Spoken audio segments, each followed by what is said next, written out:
Hi students, welcome to the BYJU'S Hindu News Analysis for 4th of November 2018. So let's get started. So let's look into the first article. The first article says Capital's air quality index recovers but still very poor. So what is the context here?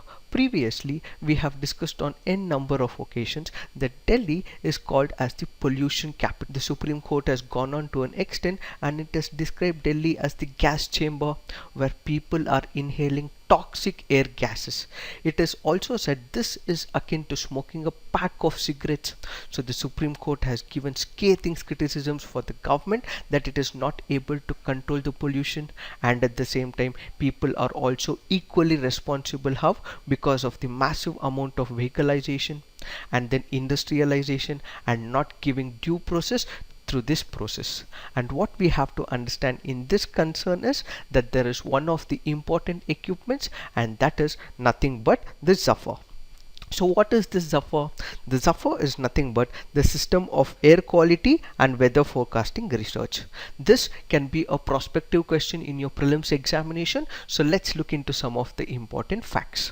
So what are the important facts? It says is that it was developed indigenously by the Indian Institute of Tropical Meteorology, Pune, and it is operationalized by the Indian Meteorological Department. In addition to regular air quality parameters like PM 2.5, PM 10, sulfur dioxide, ozone, nitrogen oxides, carbon monoxide, the system also monitors the existence of other pollutants like the benzene, the toluene, as well as the xylene. So what we have to understand is this equipment will basically monitor all important weather parameters. Let's say for example the temperature, the rainfall, the humidity, the wind speed, as well as the wind direction. So what it basically does is it provides all important public awareness as well as how people are supposed to prepare themselves in the clash of pollution.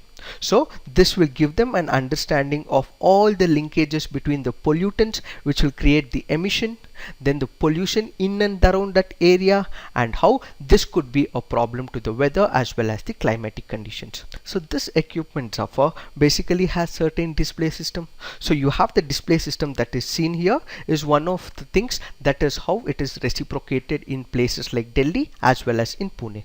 So the first point that it displays is the air quality index. So what is the air quality index? So air quality index is nothing but it is a scale which has units from 1 to up to 500 units, and there is also colors that are given to it. Basically it is nothing but a number used by the government agencies to characterize the quality of air at a given location. So in case we place this Zafar in Delhi, so it will give the quality of air in that area. So in case we are placing it in Pune, it will give a problems of pollution in that area. So it will give us a representation with respect to the air quality index, and then they are also given certain color codes. So what are the colors? So with reference to 0 to 50 units, it means that the air quality is in good condition, and then this is symbolized by green.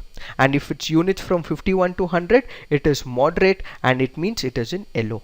And then 101 to 150, it means unhealthy, and this is sensitive for those people who have certain health hazards like the asthma and so on, and this will be in orange. And 151 to 200, it means it is unhealthy, and this will be in red. And anything more than this within that locality, within that region, it means it is going to have a large scale implications. So 201 to 300, it means it will be very unhealthy the minute we start inhaling this air, and this is shown in purple. And from 301 to 500, it means it is hazardous, and it will be signified in maroon.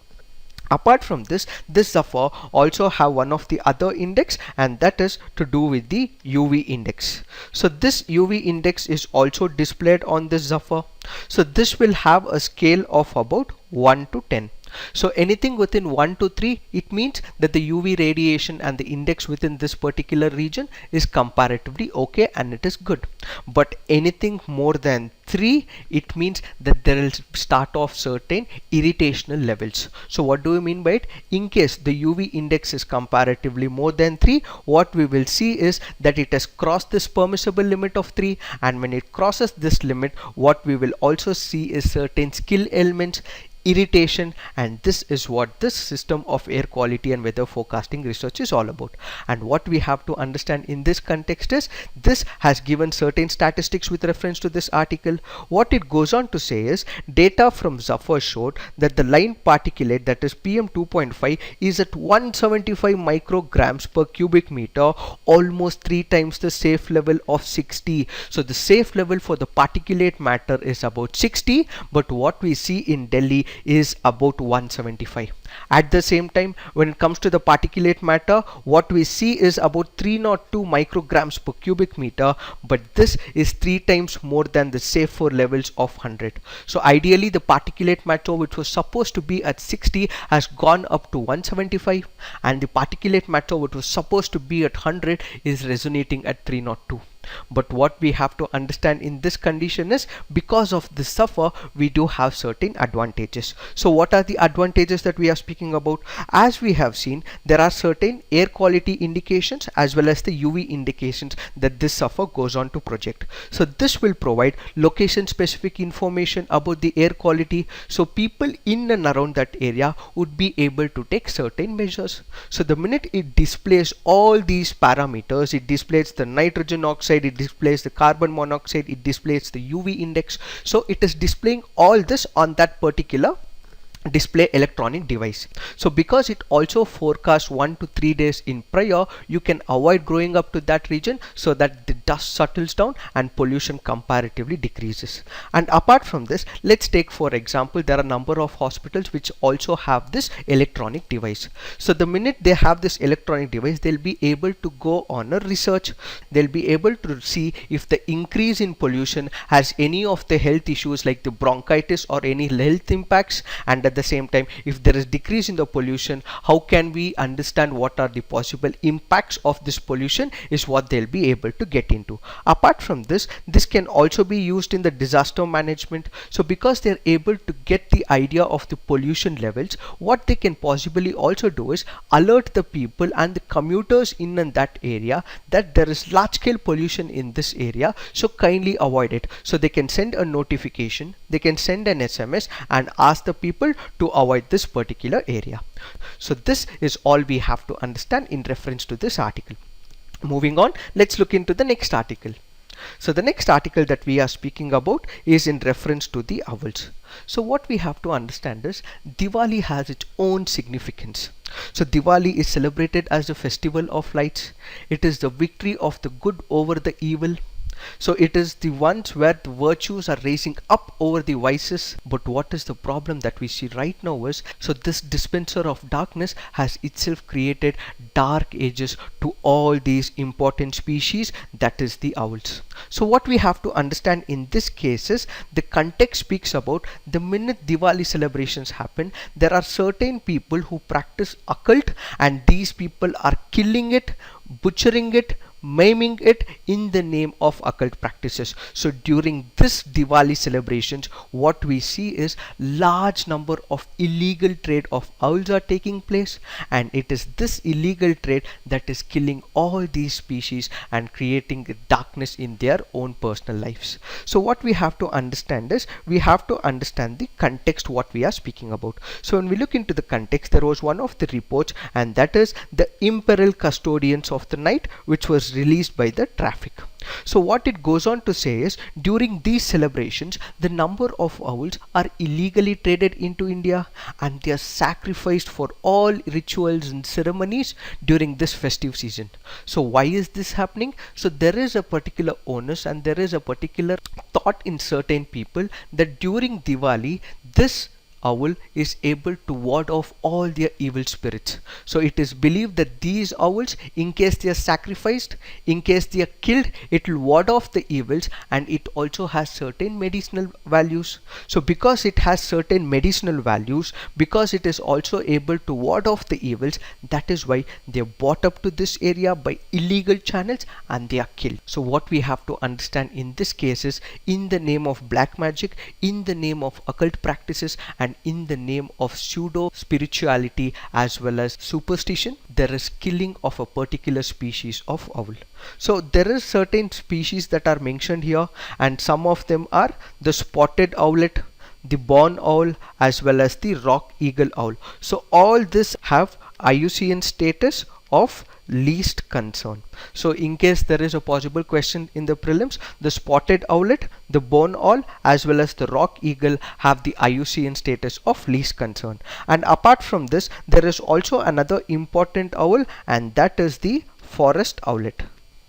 And the IUCN status for the forest owlet is nothing but endangered. Because these birds are killed, maimed, tortured and used in certain black magic, traffic, which is one of the important international organizations, has made sure that it has certain control measures. So first important point that we have to understand is what is this traffic. So when we speak about traffic, which is one of the international organizations, it is nothing but a non-governmental organization. It was founded on 1979 as a strategic alliance of Worldwide Fund for Nature and the International Union for Conservation of Nature. Kindly remember, this could also be a possible question in your prelims examination, and its headquarters is in Cambridge in United Kingdom. So what does this traffically go on to do? So what is the function of traffic? So when we speak of the functions, the organization's basic aim is to ensure that all the trade that is done in the wild plants as well as animals is not a threat to the society as well as the sustainable development. So it basically believes in conservation of the nature and sustainable development. So it wants to make sure that any threat to the wild plants as well as animals is completely avoided. So what traffic does is it goes on a research spree. It involves and publishes a number of reports. It takes up a number of projects. It provides education and outreach programs and advocacy on all the issues of wild trade. And it also has the in number of collaborators. Let's take for example the NGOs and the government agencies in and around the world, and then you have the World Customs Organization, which it basically works to prevent the illegal trade that is happening, and it also has a close cooperation with the sites, that is the species of the wildlife, fauna and flora. So basically what it does is it gives the information to all these agencies and the government organizations to prevent this illegal trade. Currently what this article speaks about is that there have been certain concerns that are raised, and because of this illegal trade, traffic has raised the red flag, and of the 30 species of wildlife found in India, 15 are traded illegally. So because 15 are traded illegally, what the traffic has done is it has issued one of the advisories to the enforcement agencies calling for the increased efforts to help curb the trafficking as well as sacrifice of the owls. Another important point that we have to consider is that this owls that are illegally trafficked is also part, and it is saved in the Wildlife Protection Act of 1972. So the owls are protected under the Wildlife Protection Act, which prohibits hunting, trade or any other form of utilization of the species or their body parts. In spite of they being part of the Wildlife Protection Act, still illegal channels have been working. Apart from this, on the international front, it is also restricted under the Convention of the International Trade in Endangered Species, Wildlife, Fauna and Flora, which we have discussed in our earlier classes as well. As of now, this is all we have to understand in reference to this article. So moving on, let's look into the next article. So what is this article? It says IEDs Myanmar based insurgent pose threat along the Manipur border. So what is the context? So certain people from the army are voicing their concern, and this is concern in reference to the insurgent groups that can be creating a violence in the areas of Manipur. So in order to understand this article, what we also have to understand is certain insurgent groups. One such insurgent group that we are speaking about is the Kuki National Organization.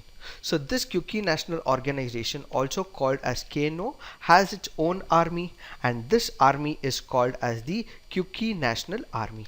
So this Kuki National Army was formed in the year 1988. So the first question that pops up is, who are these Kukis? So these Kukis are nothing but the scheduled tribes that are found in the northeastern belt. So they are there, and their presence are there in several hill tribes within the areas of India, Bangladesh, as well as Myanmar. So because these cookies are occupying three important countries along the borders, you see them in Chittagong area, you see them in Manipur area, and also certain important places like the Kabah Valley in the Myanmar. So what this objective of this organization is that they want to make sure they gel up all these three areas together. So you have different places that they are located in. The cookies are located in the Chittagong, they are located in Manipur in India, they are located in Kabah Valley in Myanmar. So all these areas wherever these scheduled tribes are, they want to make sure they have one single area, and this single area what they call is called as the Selangam. So what is their objective? So the objective is to basically bring together all the cookie inhabited areas that are separated by the artificial boundary according to them. So because they are there in three different countries, they want to make sure they make it into one holistic region, and this holistic region is called as Zalangam, which means the land of the freedom. So what we have to understand in this case is, in case these people are not able to make sure they gel this up, they also have a second process, and that is to creation of two cookie states. We did discuss they are there in Manipur as well as in the Kabah Valley. So they want to do is they want to create two important states, and these two important states will be in Myanmar, and this will be called as the East Zalangam, the other is in the form of West Zalangam. So this East Zalangam will be in Myanmar and West Zalangam will be in India. The next important point we have to understand is how is that they have their financing. So when it comes to the financing, how do they cooperate, how do they go about organizing their groups, how is their function, how is that they carry on their process, they need certain financing. And for all this, what we have to understand is they have a extortion racket. So because these people go on an extortion racket, they kidnap people and they torture people. That is how they are able to extract the money for their financing. So in order to make sure the objective is met, what they need is financing, and this financing is through extortion as well as the kidnapping racket. But what we have to understand is that previously in the year 2008 there was one of the important protocols that was signed by the Indian government involving the central government, the state government as well as the Cookie National Organization. So what was this? This was nothing but the suspension of operations. So this suspension of operations was done in the year 2008, and this involved the Cookie National Army, that is the Cookie National Organization, and also another important organization which is called as the United People's Front. So you have the United People's Front and the KNO which enter into treaty with the central government that they'll be suspending all their insurgency group. They'll not create any ruckus in this place, they'll not turn violent, and they want to settle down and make sure there is peace in this region of Manipur.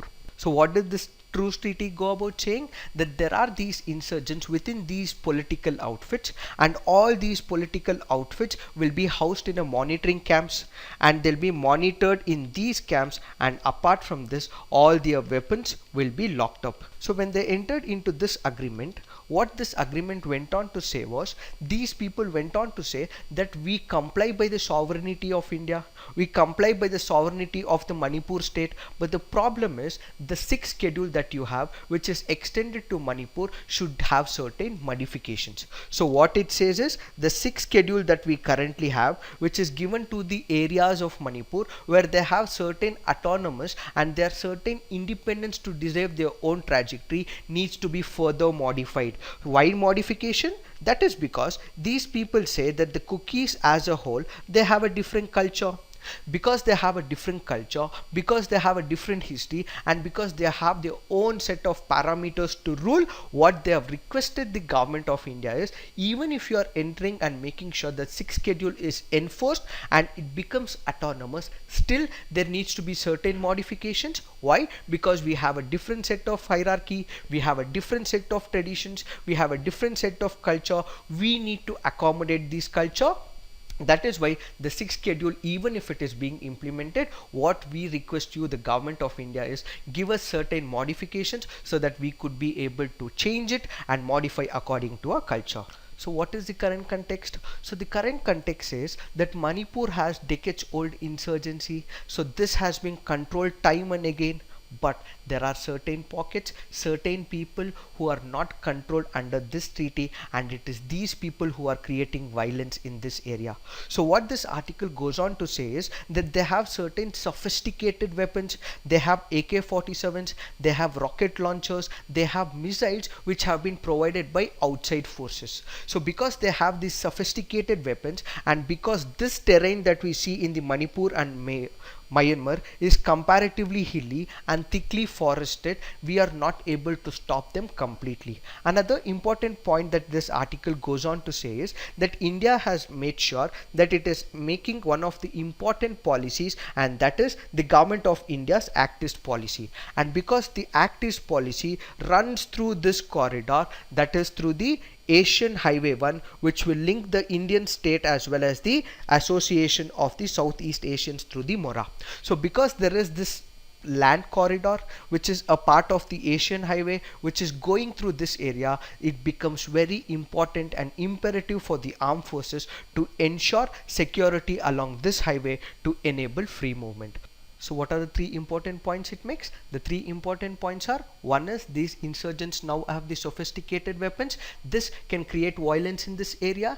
And the second important point is because there are porous borders and they will be able to pass on to the Myanmar, because this is hilly terrain and they would not be able to stop the insurgents. And the third important point it says is the government has come up with Act East policy, and one such Act East policy corridor is the Asian Highway 1, and this Asian Highway 1 passes through Manipur and it links Myanmar as well. So what we have to understand is the Asian Highway 1 in this case. So what is this Asian Highway 1? So this Asian Highway 1 is one of the longest route of the Asian network. So this AH1 starts off from Japan, which is ferried here, and then it passes through the Seoul, it enters Beijing, it passes through all Southeast Asian countries, through the Myanmar, enters India, and ultimately would be able to join until Istanbul. So this is one of the longest routes, and this is part of the Asian Highway network. This is one of the networks which connects the entire almost Asian countries from Japan to Istanbul through the land as well as the sea route. So this is all we have to understand in reference to this article. So moving on, let's look into some of the prelims practice questions. So the first important question is, which among the following security groups are correctly matched? Why are we discussing this? That is because we just discussed about Myanmar, and that is why this comes into prominence. So the BSF along the Myanmar borders, ITBP along the Indo-Tibetan, and Assam Rifles along the India-Pakistan. So the correct answer for this is 2 only. So what is the correct combination? So when we look into the correct combination, the border security force is along the Pakistan and Bangladesh. The central industrial security force safeguards the public sector units, industries and public installations. The central Reserve Police Force, which looks into the riots and the Naxalism. Then you have the Indo-Tibetan Border Police across China. The NSG is into counter-terrorism and ID hijacking. Sahastra Seema Bal along Nepal and Bhutan, and then the Assam Rifles, which is along the Myanmar. So this is what we need to understand with reference to these groups. And moving on, with reference to Look East policy of India, consider the following statement. India wants to establish itself as an important regional player in the East Asian affairs. India wants to plug the vacuum created by termination of Cold War. India wants to restore the historical and cultural ties with neighbors in Southeast and East Asia. So the correct answer for this is 1 and 3 only. So the next important question is, in which of the following regions of India you are most likely to come across the Great Indian Hornbill in its natural habitat? The answer for this is Western Ghats. So moving on, let's look into the practice questions. So the mains practice question, the question says, what is the universal basic income? Evaluate the need and highlight the challenges and its relevance to India. So the first point is, the subject is speaking about universal basic income, so we will have to give a definition. So the universal basic income is a form of social security paid to individuals and not households. So it is to the individuals that we are paying and not the households, which can be paid in kind such as food or services or in vouchers, and we will also have the money money which will be directly transferred into the bank accounts to help reduce the leakage. So what is the need of it? So it says evaluate the need. So we are speaking about the importance of this universal basic income. So what we have to substantiate is a large proportion of the population in India still lives below the poverty line, and a number of government programs providing subsidies and support to the poor are marred by inefficiencies. So what are the inefficiencies that we are speaking about? So all these subsidies that were supposed to be given to the poor people are not being given. Why? Because you have the presence of brokers. So these brokers that you see are taking off majority of these subsidies, and they are siphoning off a lot of money, and this is a major cause of problem. And apart from this, there are leakages in the system, and often people who are actually need government support are actually left out. Let's take for example certain accounts called as the ghost accounts. So what are these ghost accounts? So ideally people who are not supposed to get these subsidies, or they're not supposed to get these food items or the PDS, are getting this. Why? Because they have certain political connections, and because they have political connections, they make sure that their name is in that list, and this creates what is called as the ghost accounts. And when there is presence of the ghost accounts, what you will see is the poorer people who are below the poverty line are not getting these important subsidies or important PDS programs, but instead those that are better off are getting it, all due to the presence of ghost accounts. And then it further says, therefore it is argued that universal basic income will overcome these problems by providing a basic income to all citizens. So what are the other advantages? Let's take for example the number of unemployed youth. So the number of unemployed youth, or the farmers in this case, are susceptible to time. So there would be some bad scenarios or bad circumstances they would go through, and these people are laying down their lives, they're committing suicide. So in case we have this possible outfit of universal basic income, what we will see is the reduction in the suicides as well. So these are some of the advantages as to why we will need universal basic income. Also what we need to discuss is the highlight the challenges. So when we look into the challenges, what we have to understand is the biggest issue is that India does not have the fiscal capacity to implement the universal basic income.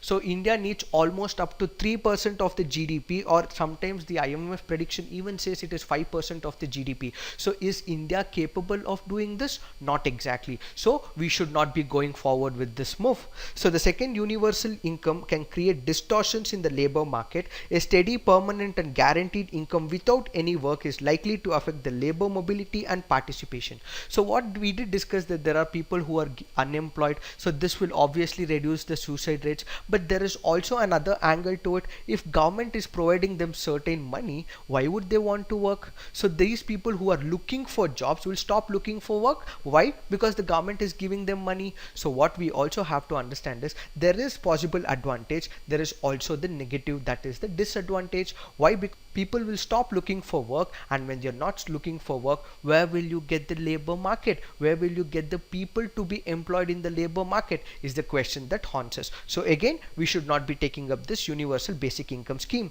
So the third says, the nature of Indian politics can create complications. It is highly likely that political parties, in order to improve their chances in elections, would want to increase the amount of universal basic income, or try to bring back subsidies in some form or the other, which will have fiscal implications. So we did discuss previously about the loan waiver scheme. One political party starts, every other political party will want to catch on. So one loan waiver that started somewhere in Karnataka or somewhere in Maharashtra starts its implication in every other state. So you have it in Punjab, you have it in Uttar Pradesh, you have it in Maharashtra, you have it in Karnataka. So there will be fiscal stress. So where will the money come from? So this is also the possible thing. That is why we should not be giving up all these universal basic income schemes. So what is the way forward? India has to rationalize its subsidies, better target and operational efficiency. So India needs to move to cash transfers at an accelerated pace with the use of Jandan, Aadhaar as well as mobile. So this will help reduce cost and spare resources for capital spending to augment growth. Therefore, rather than creating permanent doles like the universal basic income for the entire population, which will be impossible to reverse in the future, the idea should be to save cost with better targeting. So this will create the necessary conditions conditions for higher growth, which will decisively lift people off the poverty. So instead of coming up with this program, what we need is better targeting and making sure that this intended objective reaches the person who has to reach. Delete all those ghost accounts and make sure whomever it has to reach, it is only reaching those people rather than reaching all those people who are not supposed to get it. So this is what we need to understand in reference to the universal basic income. Also look into the BYJU'S CNA, write all your answers on the comment section so that we can evaluate and give you the relevant feedback for the same as well. So this is it for today. Thank you so much. All the best.